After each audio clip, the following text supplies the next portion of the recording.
is the Modern Vibes on Vibes Radio. Again, past 8 a.m. I hope you're ready for a really amazing conversation. Now, over the weekend, a lot of political utterances. Kwanzia Friday, by the way, kumekuwa kuhot. Busy. People have been saying stuff. We're going to start off with the first comments that were made finally in State House, where the president held a meeting with some of Mount Kenya leaders. And what ended up being the utterances, the president allegedly mentioned that his deputy president, there was alikuwa ana plan kumoust. So we're going to speak about that. But first, Gerald, good morning. Good morning to you. Good How to see you doing? again. Good to see you. Sana. Unakaa sharp sana. Asante, thank welcome, you. welcome. Thank you. It's Monday, man. And I can see Calvin so as well making his way into the studio. Guys, first things first. Let's talk about the president's utterances, Mazee. Na unajua ukiangalia gazeti leo, president alisema huyu mse alikuwa anataka kumoust. Lakini huyu mse DP pia alikuwa na address the public and he said, "Nah, that's not true." Now we're asking ourselves the question, who's telling the truth? I think first of all, the president has become the biggest embarrassment in this country. The whole unit of the presidency. Wow. You know, the president is right now in the new constitution. Is the president, is deputy. I mean, the presidency about the president and the deputy president. The institution in itself has failed in its duty to be the uniting factor. I usually say the presidency is a symbol of national unity. Yes. Now it has become the biggest embarrassment in this country, and I think that is a trickle down that you're seeing in the political scene is all the way from the top. So you know, samaki wanza kuoza kuanzia kichwani. So you realize that all the way from presidency, it has given us a trend of rotting our political class. Yes. Now, when you hear about the president calling some people to state us, to tell them that my deputy wanted to overthrow me. Yeah. I think you've lived in this country long enough to understand what that would mean. And if you've read history, because I'm pretty sure that me and you, in 1982, we're either young or not born. At that time, if you read about the history, you realize it was a big deal. What happened about overthrowing the system or a coup, overthrowing a government, it's not a child's play. Not easy, It's not something that you sit in your house, have coffee, and say, I want to overthrow the government today. So if the president is sincere, is very sincere with what he's claiming. First of all, he should tell the whole country, because the presidency is about the whole country. If you are overthrowing the government, you are overthrowing the will of 6.2 million Kenyans who voted for the Jubilee government, and also the others who are part of a country, 50 million Kenyans who live in this country and have a serious interest in how this country is governed and run. So if you are telling us that your deputy president wanted to overthrow the government, then you cannot only tell it was a section of people. You have to come out publicly and tell us, stand on a podium, a national podium. The other day, we've had another public holiday that just won the other day.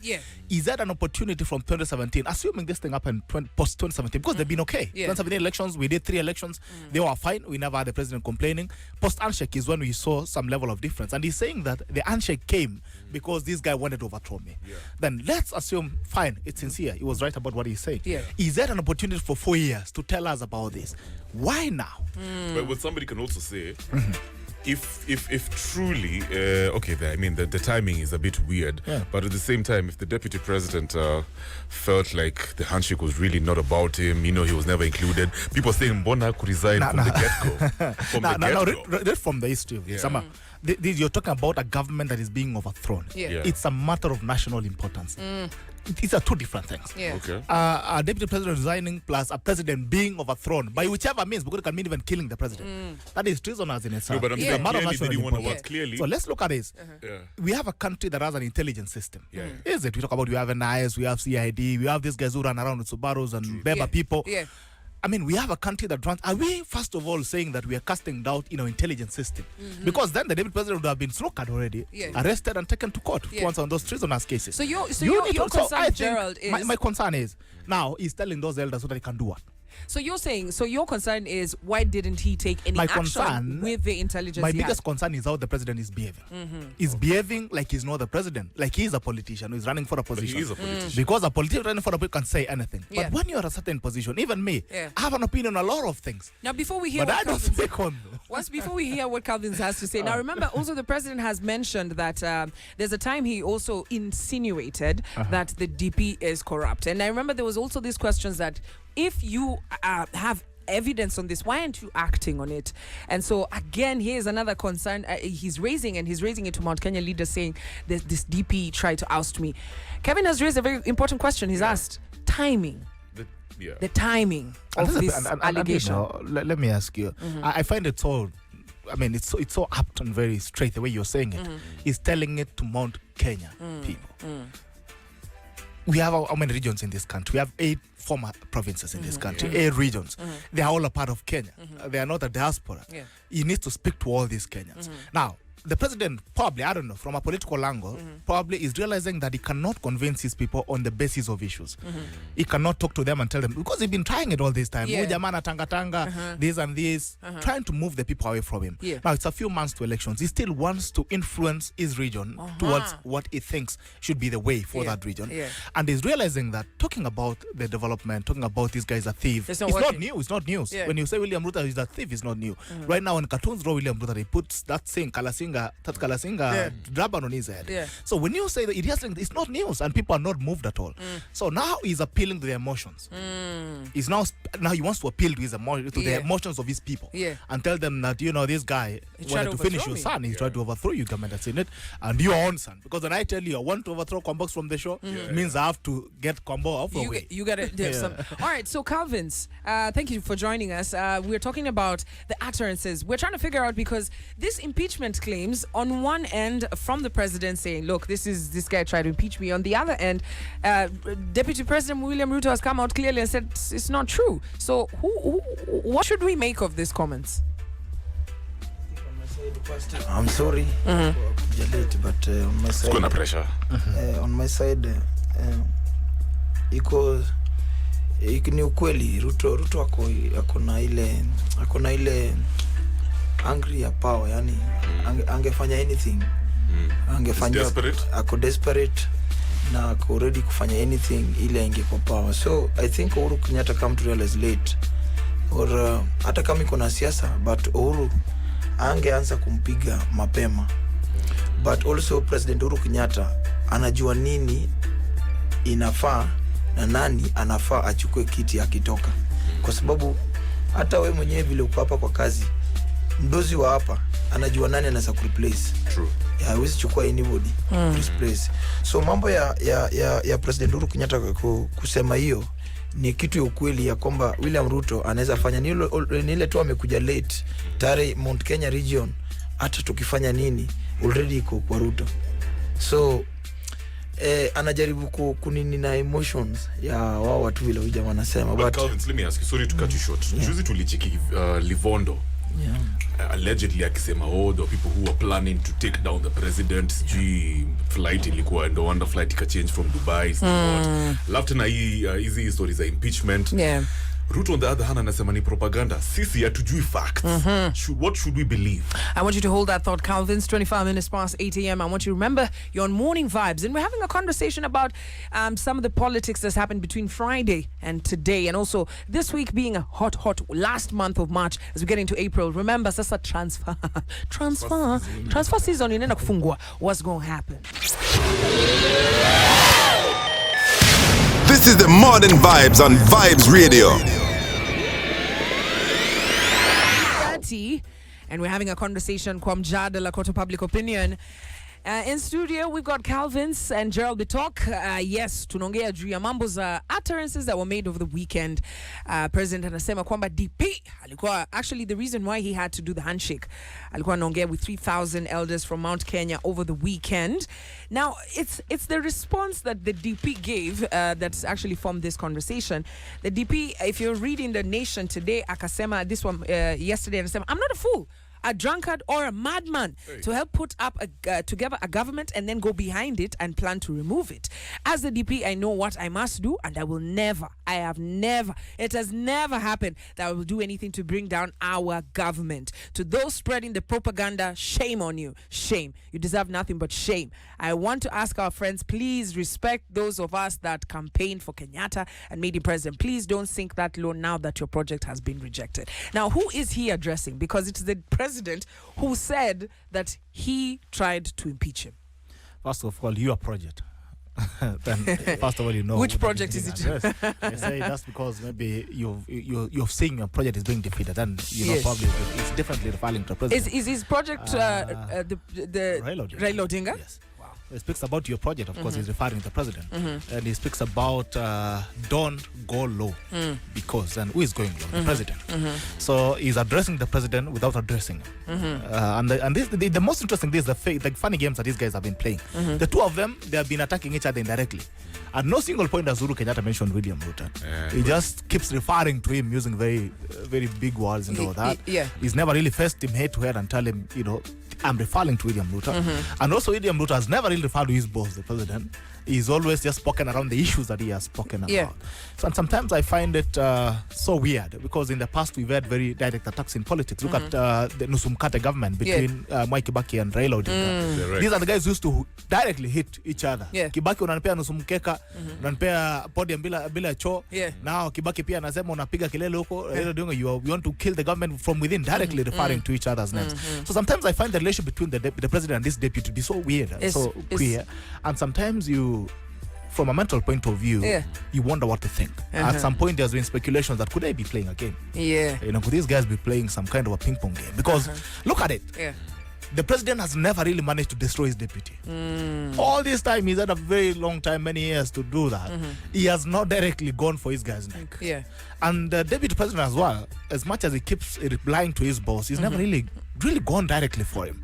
So you could imagine that in a case that these elections go either way, do you think there'll be bad blood between the president and this deputy? I don't see. I doubt it. Now here's another point that the DP raised, and Calvin, I'd love to hear your thoughts on this. He categorically reminds the president that in 2018 it is Raila Amolo Odinga who swore himself into power. He's the one who wanted to oust you. What are your thoughts? Kitu ya kwanza naweza sema ni ukweli, lakini ilikuwa demand ya watu ya kwamba Raila Odinga lakini lazima kuwe sworn in. But ukweli yenye iko na DP, ndio maana President Uhuru Kenyatta isipiga DP direct. DP aliangalia game ya Raila since 2007. Yeye na Kibaki walipigana live, na hiyo ndio kaleta bad blood between Kikuyus and kusupport Raila. Wanaona Raila Odinga ni mtu alikuwa anapiga government ambayo alikuwa ndani. So DP anataka sympathy. Alianza kutafuta hiyo sympathy kitambo ya kwamba yeye anajifanya ana respect President Uhuru Kenyatta, ilhali anampiga na kando. Sasa na President Uhuru Kenyatta pia hizi mpiga direct, anampiga na kando, but ameanzisha late. Unaona, lakini DP anasema kwamba if there was anyone who wanted to impeach this presidency, it is Raila Amolo Odinga swearing himself in while there was an actual president seated. But Raila Odinga ange impeach kwa sababu tayari wao ndio walikuwa na government now. Ile ilikuwa ni akuje kuwa people's president. Yeye alikuwa anataka kuwa people's president ili sisi watu kama sisi wafuasi wake tufurahie.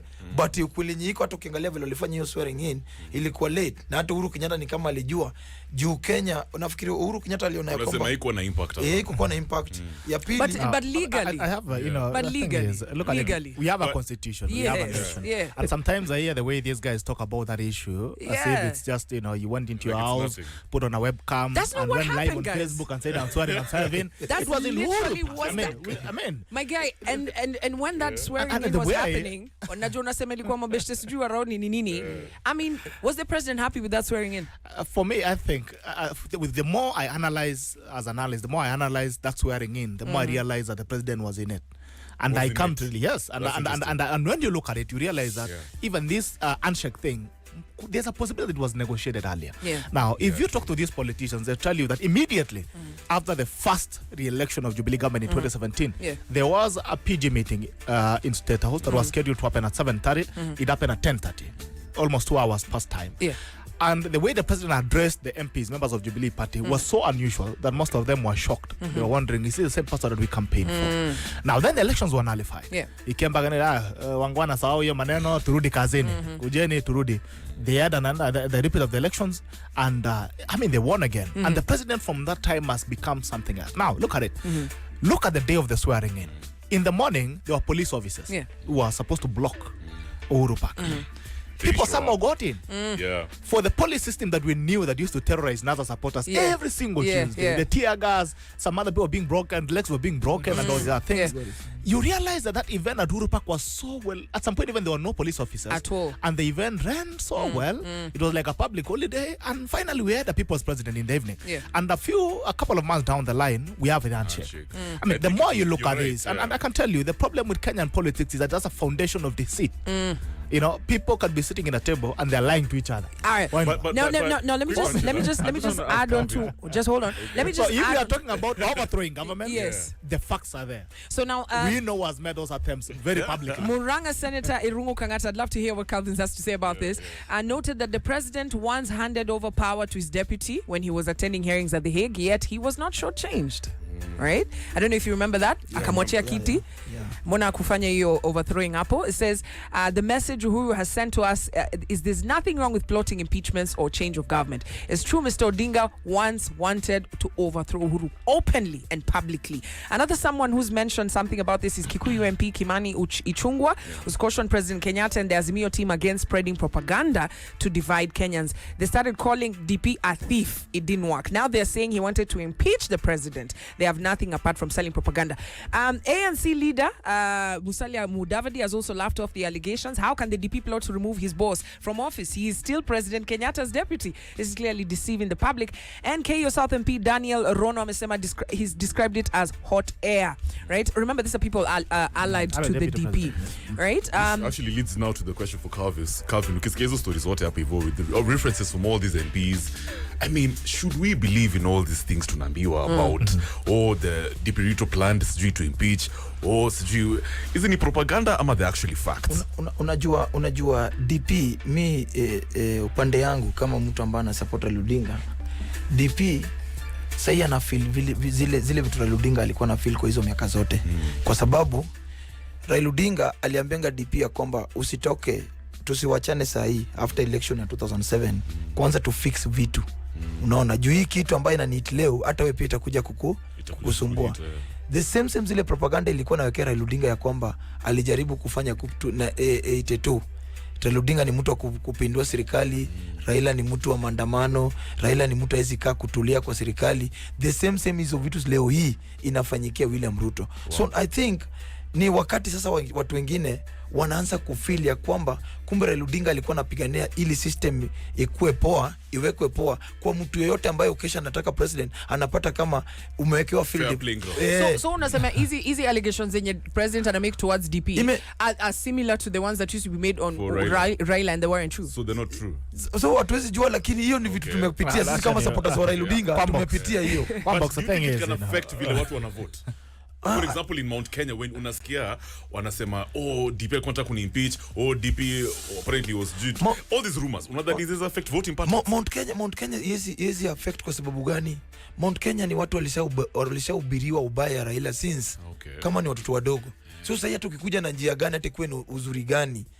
Hawata change. Hata mimi upande yangu nilikuwa nasema ni vile sisi kana Raila Odinga naweza muadvise, ningemwambia ama president Uhuru Kenyatta wasichukue deputy president kutoka kwa Mount Kenya juu hakuna kitu ataleta. So does Baba need Mount Kenya? Wow, very interesting. Does Baba need Mount Kenya? Anataka but hizi pata vote mingi. Kweli unajua watu wanapenda siasa za kudanganyana. Hakuna kitu Raila Odinga atapata Mount Kenya kubwa. Niseme manage akichukua Mount Kenya inamaanisha atachukua deputy kutoka Maryland. Then achukue counties kama 3, Meru, Embu na Tanzanite, alafu watafute kidogo Kiambu. But in real sense, I want you to hold that thought. 20 minutes to 9 a.m. Gerald, I know you clearly have something to say, but I want us to move from this particular topic. But I'll give you a chance to respond. Now, of course, the next thing I want to talk about is political parties.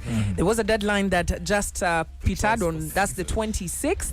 And a lot of moves were made, but there were winners and there were losers. We're coming to find out who was the winner, who was the loser, and who was that underdog Babylon must have forget blast away. Morning Vibes, where you are the MVP. Vibing up kwa Mjadala kwa public opinion.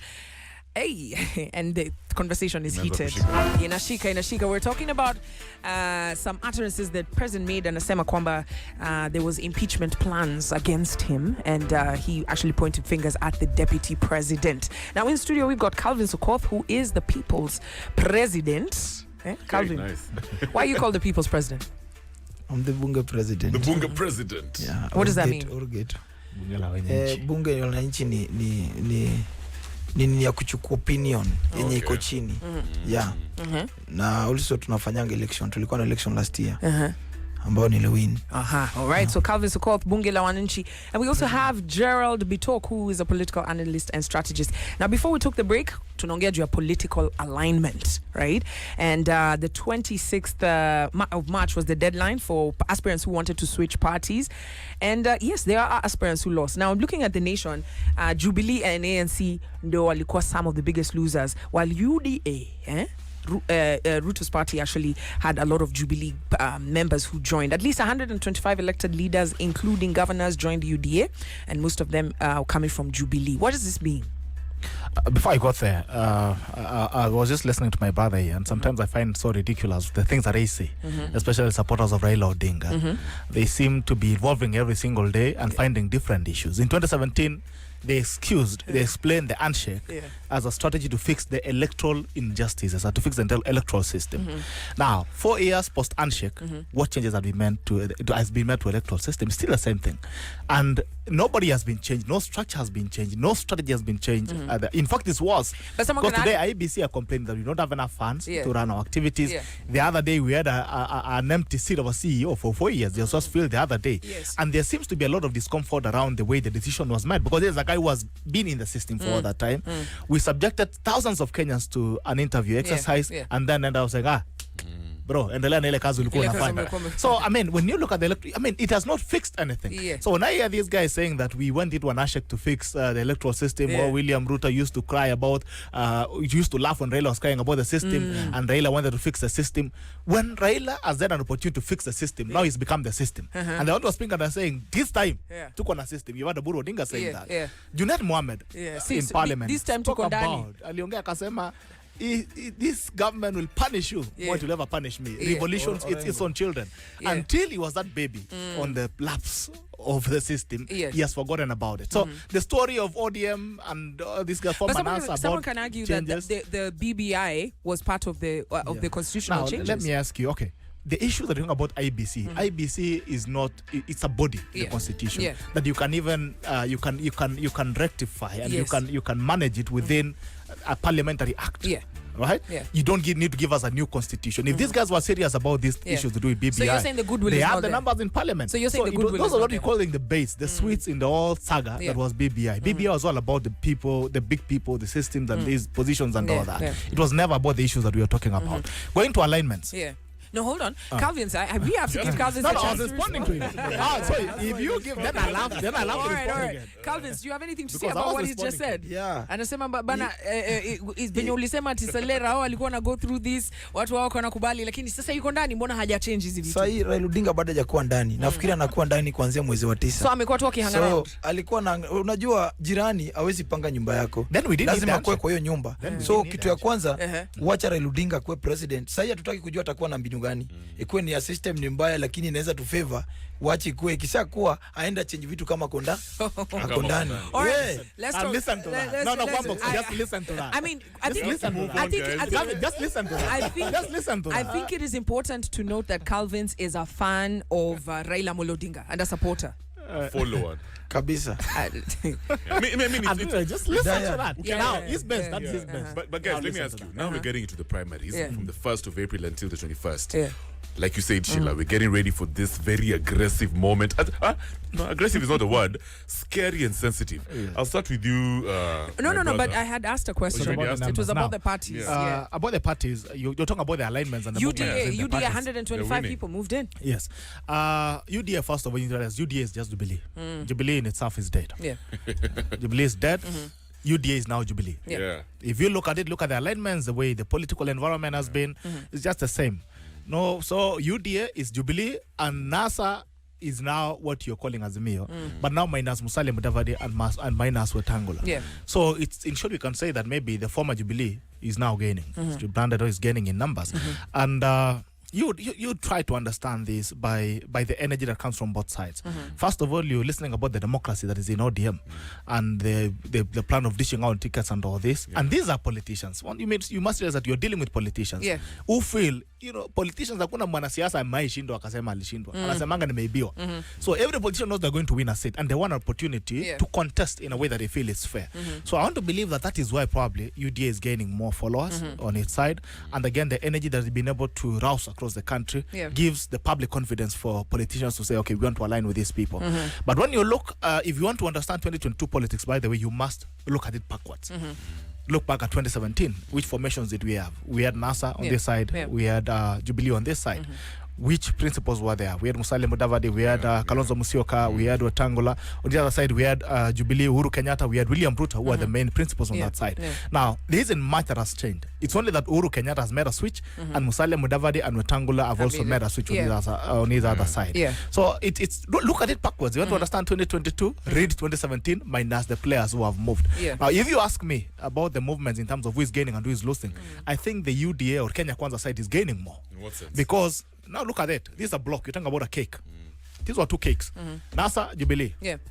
Now Uhuru Kenyatta has made a switch from Jubilee into Azimio, which is now NASA. Let's just make it from Jubilee to NASA. Has he really beaten the cake as much? He hasn't moved with a lot of Jubilee. Yes, I'm saying now, ameuma cake kiasi gani kutoka kwa former Jubilee. He hasn't really beaten anything. It looks like these guys have maintained their form. Now, when you look at NASA, we had a breakaway of Musalia Mudavadi. It was a principle. It was a very serious point. He has a region. First of all, you must accept that Kenyan politics are mobilized around tribes. Now, Musalia Mudavadi moving and Wetangula moving from NASA to Jubilee. I'm just looking at the reference for 2022 for you to get this point. Then it means probably some really huge chunk of that cake has been beaten off. Now, Jubilee, Uhuru Kenyatta has not managed. He's struggling. He's really struggling as much to bite the cake from this side. So, 6.2 million, that was, I think, 8 point something. There's a difference of 2 million. 8 point something and 6 point something million votes between NASA in 2017 and Jubilee in 2017. 2 million difference, vote difference. Do you believe that Uhuru has moved much? He has not moved much. So, if you look at it, NASA really has a lot of work to do in building back the cake that has been beaten off by Musalia Mudavadi and Moses Wetangula. If you look at the grassroots movement as well, the technological movements between the plates, you realize that even Azimio is losing more. There was even speculations yesterday that Francis Kimemia could be running on NC tickets. But let me ask you, in terms of maybe Calvin unafaa kujump kwa hii hapa hivi, because we've seen apparently Azimio has about 25 parties for your coalition. When it comes to deciding who will run the party ticket in places kama for example in Nairobi here, I mean, don't you think if the party settles on, say for example, Gatia, unajua pia Timothy Wanyonyi say he made it clear initially that he intends to run for governor. Pia there's the other lady, I can't remember her name. Don't you think this will create it will give an avenue for Kenya Kwanza kushinda juu itaharibu mazee makura? For example, even whatever happened in Langata in 2017, how ODM actually lost that seat because of many coalition parties running for the same position. Unaweza semaje hiyo story? Ita depend in Nairobi, ita depend Kenya Kwanza nani amekuwa running mate ya deputy president. Inamaanisha wasipopea Musalia Mudavadi deputy president, then hapa Nairobi hata wakinyima Timothy Wanyonyi na wapee Ngatia ita work. But wakipea Mudavadi deputy president alafu wanyime Timothy Wanyonyi ticket ya governor Nairobi, then na pande ile Kenya Kwanza wapee Sakaja, automatically nani atawin? Sakaja atawin. Kwa sababu Luya vote, Waluya ni wengi after Kikuyu ni Luya in Nairobi. Unaona, then lose. Then Kambas ni wengi kuishi but hawako wengi kwa Kikura. So inamaanisha hiyo ndio maombi watu naomba ya kwamba Musalia Mudavadi asipate deputy. Juu ita affect mpaka kutoka hapa mpaka Western. But Mudavadi akienda na akose kupata deputy president, nataka nikwambie ukweli ya kwamba Raila Odinga ama hiyo Azimio watawin kubwa sana Western Kenya. Now let's talk about some of the losses that ANC wali in this transfer window. Musalia's ANC lost Vihiga Senator Kaniri. Also lost MPs Tindi Mwale from Butere, Christopher Seke, Titus Kamala from Lurambi, that's actually my MP, Oku Kaunya, and ODM's Ayub Savula, who all moved to DAPK. By the way, DAPK is proving to be a force huko Western and coming for ANC's votes. Hao watu wanaogopa, hao watu wote wanatoka UDA, wanatoka ni hizi chama zingine nisi wanaenda hii chama ya kina Omnyinyi, kwa sababu ODM iko frustration sana kwa in terms of nomination. Unapata mtu anaungana, unaona unaenda nomination, kumbe mtu asapangwa direct ticket, unaambiwa eti huyo ndio mtu anafanya uchaguzi, wamepata eti ndio people like. So una force nini ki happen? Unaona vitu kama hizo zitafanya ODM lose out on many seats, like MPs, governor, nini? Hata in Nairobi wasipochunga saa hivi tunaongea, area ambayo mimi nasimama, ODM tuko candidates watano, sijui watano. UDA iko na kitu kama watu kama 17. Unaona? Juu watu wanaona wako pande wako safe, especially youths. Wanaogopa ODM sana. Unapeleka pesa unaweka pesa yako, lakini kama ODM ambayo ni party yangu naipenda, kama Raila Odinga na wale wanayashughulikia kina Maina Kamanda wataiangalia kini, itawa affect kwa general election. All right, let's move on to Ford Kenya. Also lost some big. Moses Wetangula's party lost the only governors it had. Khaemba and Bungoma's Wycliffe Wangamati also moved to DAPK.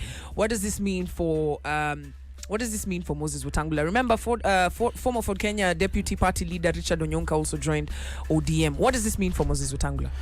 But also Khaemba moved to Kenya Kwanza. Yes.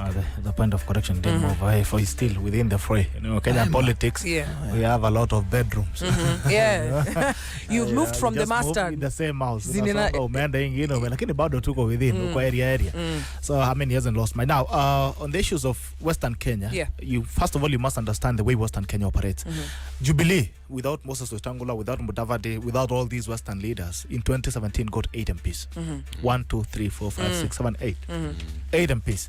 First of all, understand the way the democracy of Western Kenya works. It's like the democracy of Kisii. You want to analyze Western, look at Kisii as well.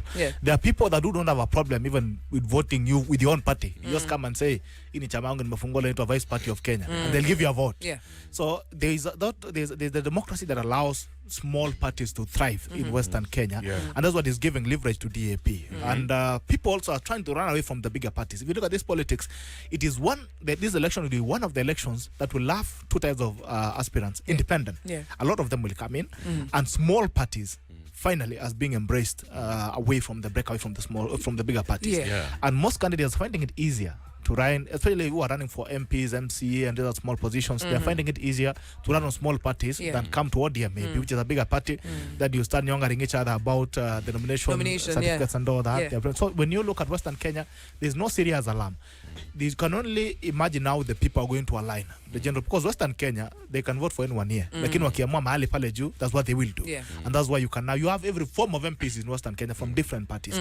So for me, I don't see a big problem. But it calls, it raises a very serious call on Mudavadi and Wetangula as well. Because when you're negotiating on a table, you have to speak up with the numbers. The numbers you have. Now, if it's a game of numbers. If the person has moved to the coalition without you, even if you're in the same bedroom, you can't claim that as yours. So those are questions we need to ask now. And that's why I think, they spend the whole time this weekend in Western Kenya. Moses Wetangula and Musalia Mudavadi, they've been in Western. William Ruto was in Coast, but they were in Western. So you could try and imagine that maybe they're trying to reconsolidate again and try to replace the numbers that they're using and get them back. But Gerald, is zoning the way to go then? Because I've heard in certain quarters people talking about zoning. Wanasema, okay, NC shikilie Western, Ford Kenya shikilie Bungoma. And when you look at that democracy, it's almost the democracy of negotiated democracy, which is not democracy. Yeah, because I mean, what makes you say that? Eastern is your I mean, even with NASA's coalition last year, last election, in hindsight, it wasn't going to work like that. Now look at Nairobi, for instance, to bring that home. Look at Nairobi. Within Azimio, let's speak about Azimio camp. Governorship, we have Richard Ngatia, and we have Timothy Wanyonyi. The lady. and we have this Agnes lady, Kagure. Agnes Kagure, Yeah. and we have Kananu. Wow. Who has been endorsed. We have all these guys in acting governor already. We have all these guys in Azimio, and there's a time Raila Odinga has called Timothy Wanyonyi incoming governor. in Nairobi County. Yes. He has been seen with Kananu, having a good, relationship. The chemistry looks fine. Now we're having there's a part of government which is Jubilee. Yeah. They're having Richard Ngatia, where they're friend and having Agnes Kagure. Agnes Kagure within the Jubilee camp. Now look at that democracy. How do you fix it? How do you? What is going to happen? Look at the Apparently Senate. polling. Look at the Whoever Senate. is popular will get the ticket. Look at the Guys, Senate. guys, Look guys. at the Senate. We have minor commander. Whose posters are moving around. Yeah. We have Sifuna. Yeah. Posters imeja. Yeah. I can tell you the melting point for these coalitions will be Nairobi politics, especially Azimio. Yeah. Azimio will be made or destroyed in Nairobi. Because now every other person wants to have a piece of Nairobi. And if I can assure you, if someone takes over Nairobi that maybe the Jubilee part of government does not feel they're comfortable with, trust me, they will songo him. Wow. All right, guys, we have, by the way, speaking of Sonko, yes, Wiper received him with open arms. And it's very interesting.